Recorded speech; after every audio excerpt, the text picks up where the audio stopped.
正义，时代要正义，未来我决定，未来我决定，时代要。Bonjour à tous, c'est Sasa qui vous rejoint pour le décryptage. Nous revenons aujourd'hui sur la marche pour le climat samedi 1er novembre à Taipei, à travers notamment des interviews d'ONG environnementales présentes sur place.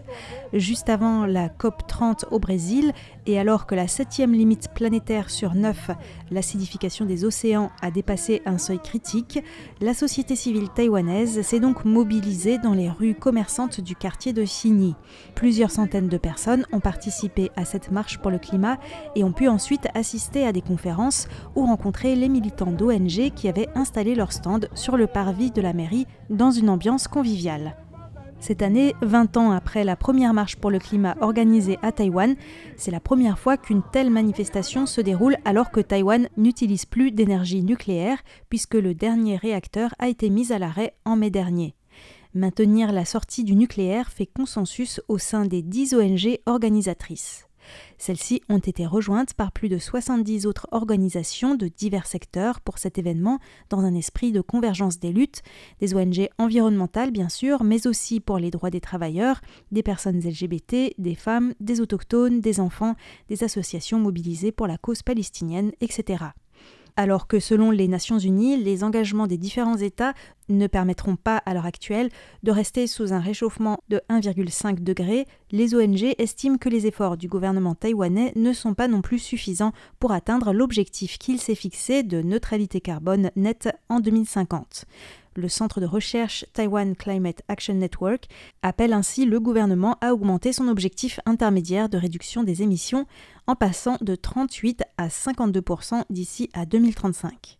Cette année, les principales revendications de la marche étaient axées sur la résilience et sur certaines mesures, par exemple renforcer le principe pollueur-payeur, augmenter le montant de la redevance carbone, accélérer la substitution des énergies fossiles par les énergies renouvelables et un effort particulier des industries liées à l'intelligence artificielle. C'est sur ce dernier point que Greenpeace Taïwan a axé sa participation à cette marche avec des panneaux posant la question « L'IA va-t-elle résoudre ou poser des problèmes ?» Chen Yongren, responsable du dossier climat et énergie à Greenpeace Taïwan, nous explique quelle est la principale revendication de l'ONG lors de cet événement. Nous demandons aux géants de l'IA, Nvidia, AMD, Google, Microsoft, de mettre en place des objectifs d'utilisation d'énergie renouvelable d'ici à 2030, pas seulement pour eux, mais pour toute la chaîne d'approvisionnement. Cela pourrait ainsi avoir un impact important sur les entreprises taïwanaises comme TSMC, UMC et Pegatron. Elles devront aussi fixer des objectifs, et c'est ce que nous revendiquons aujourd'hui. Est-ce que vous vous concentrez sur les revendications à l'égard du gouvernement et des grandes entreprises, ou est-ce que vous sensibilisez aussi à une évolution des modes de vie ? Nous devons encourager les gens à réduire les émissions de carbone, notamment en faisant des économies d'énergie, en réduisant l'air conditionné. Mais le plus important est de sensibiliser à l'adaptation au réchauffement climatique. Comment adapter son mode de vie aux canicules ? Par exemple, éviter de consommer trop d'énergie aux heures de pointe, aller dans des centres commerciaux ou des bâtiments publics pour profiter de l'air conditionné et éviter de l'allumer chez soi.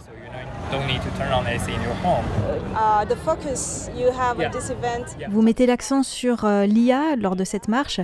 Quelle est la position de Greenpeace Taïwan sur cette question ?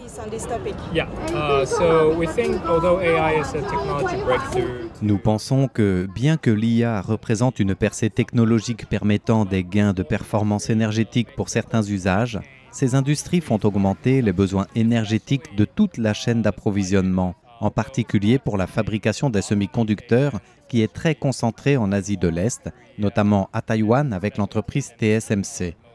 Nous pensons donc que les géants de l'IA doivent établir des objectifs en termes d'énergie renouvelable et de décarbonation sur toute la chaîne de valeur afin de réduire les émissions de CO2 à travers le monde.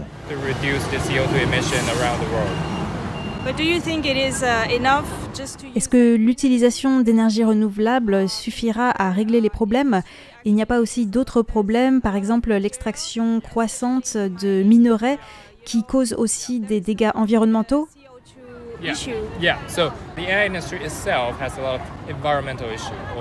De nombreux problèmes environnementaux et même sociaux sont engendrés par les industries liées à l'IA. Par exemple, les minerais dont ces industries ont besoin, ainsi que les voitures électriques, sont en quantité limitée. Pour nous, à Taïwan, notre attention se porte surtout sur les questions énergétiques, car notre transition énergétique est trop lente. Nous avons besoin de la booster pour rattraper la tendance internationale vers le net zéro. Donc vous pensez que le développement des industries liées à l'intelligence artificielle et aux véhicules électriques est compatible avec la neutralité carbone ?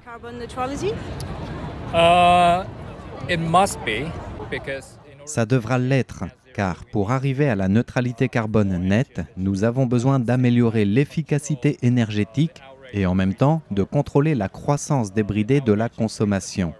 Comment trouver un équilibre sera une question critique à travers le monde.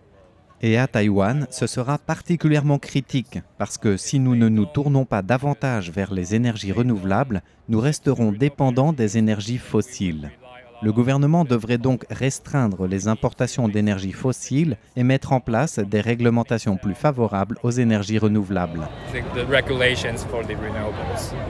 Dans le centre et le sud de Taïwan, certaines communautés de riverains manifestent contre l'installation de fermes de panneaux solaires ou encore l'installation d'éoliennes à proximité de chez eux. Qu'en pensez-vous ?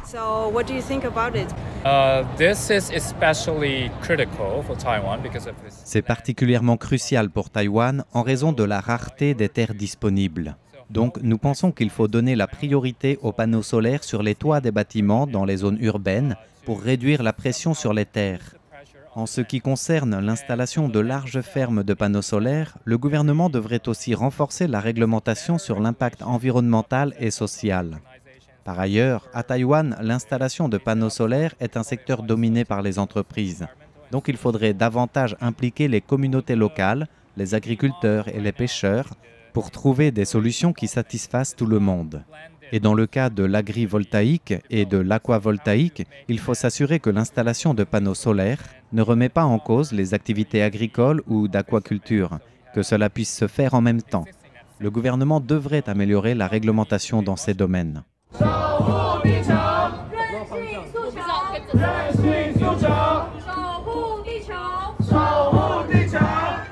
Pour mémoire, Taïwan est très dépendant des importations énergétiques et en 2024, son mix énergétique était le suivant. 83% de l'électricité provenait des énergies fossiles, environ la moitié du gaz, l'autre du charbon. Le nucléaire comptait pour 4%, mais comme je l'ai précisé, Taïwan n'utilise plus actuellement ses réacteurs nucléaires. Quant aux énergies renouvelables, hydroélectricité, photovoltaïque et éolien, elles comptent pour environ 11,5% du mix. En 10 ans, c'est une progression puisqu'en 2015, les énergies renouvelables, ce n'était que 4% de l'électricité produite, mais ces 11,5% sont encore très loin de l'objectif de 20% fixé initialement par le gouvernement pour la fin 2025. D'ici à 2050, le gouvernement taïwanais voudrait tendre vers l'abandon du charbon et espère que 60 à 70% de l'électricité sera produite de sources durables, ce qui comprend aussi la géothermie et l'hydrogène. Cette transition énergétique représente un défi de taille, d'autant plus que, comme nous en avons parlé dans de précédents décryptages, dont je mets les liens sur la page de cette émission, le découplage entre croissance économique et émissions de gaz à effet de serre est quelque chose d'extrêmement difficile, puisque les énergies ont tendance non pas à en remplacer d'autres, mais à se cumuler. Nous avons aussi vu les limites des technologies de capture du carbone qui sont encore au stade embryonnaire.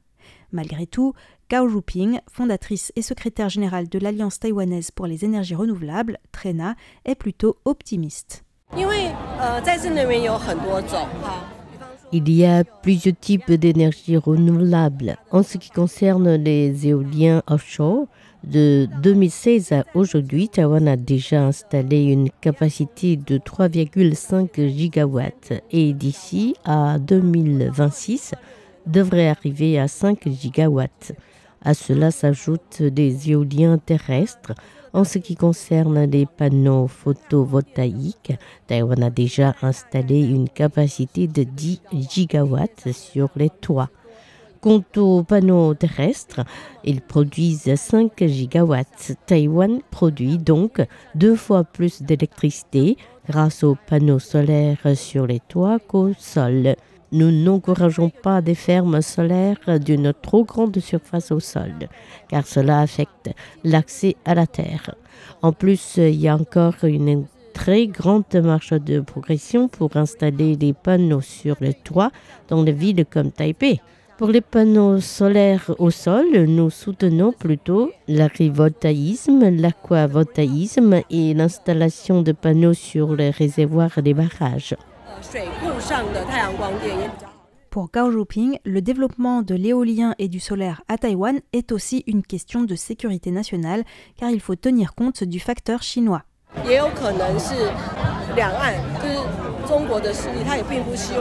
C'est peut-être aussi lié aux questions interdétroites, car la Chine ne veut pas que Taïwan ait une grande indépendance énergétique.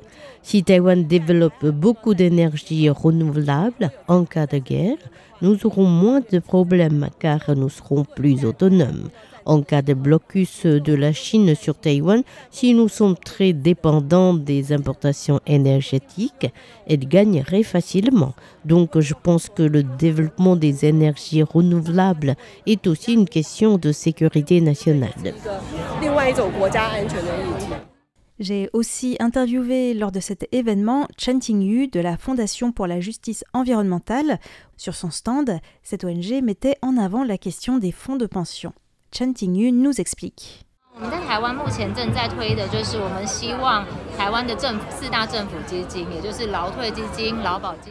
Les fonds de pension taïwanais utilisent des économies des gens pour investir. Il faut donc que ces investissements se fassent dans l'intérêt général et qu'ils n'aboutissent pas à détruire l'environnement. Nous pensons donc que les fonds de pension ne devraient pas être investis dans les énergies fossiles ou les industries hautement émettrices de gaz à effet de serre, comme la production d'acier ou de ciment.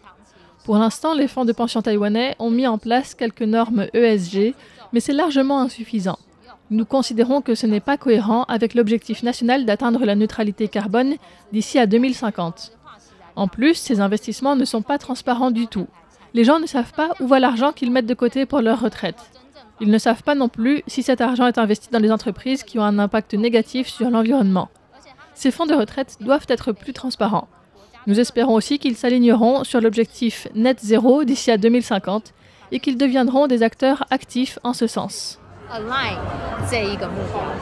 La Fondation pour la justice environnementale milite donc pour que ces fonds soient investis par exemple dans l'éducation des jeunes ou dans des projets environnementaux, ce qui serait une forme de justice intergénérationnelle.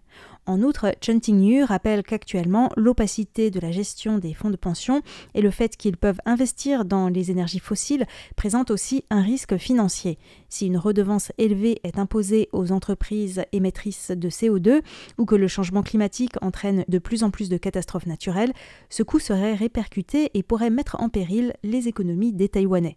On voit donc que les questions liées au changement climatique touchent à des domaines très variés, pas seulement au développement des énergies renouvelables. D'autres actions pourraient être prises comme celles promues par la Fondation pour la justice environnementale. C'est ainsi que s'achève ce décryptage.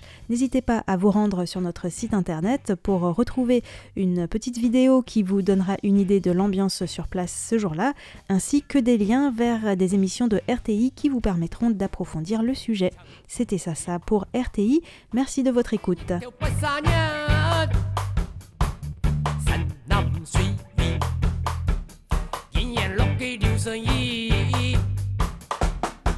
本就屬要，越來越不知辦難，也無奈何，一下走險難。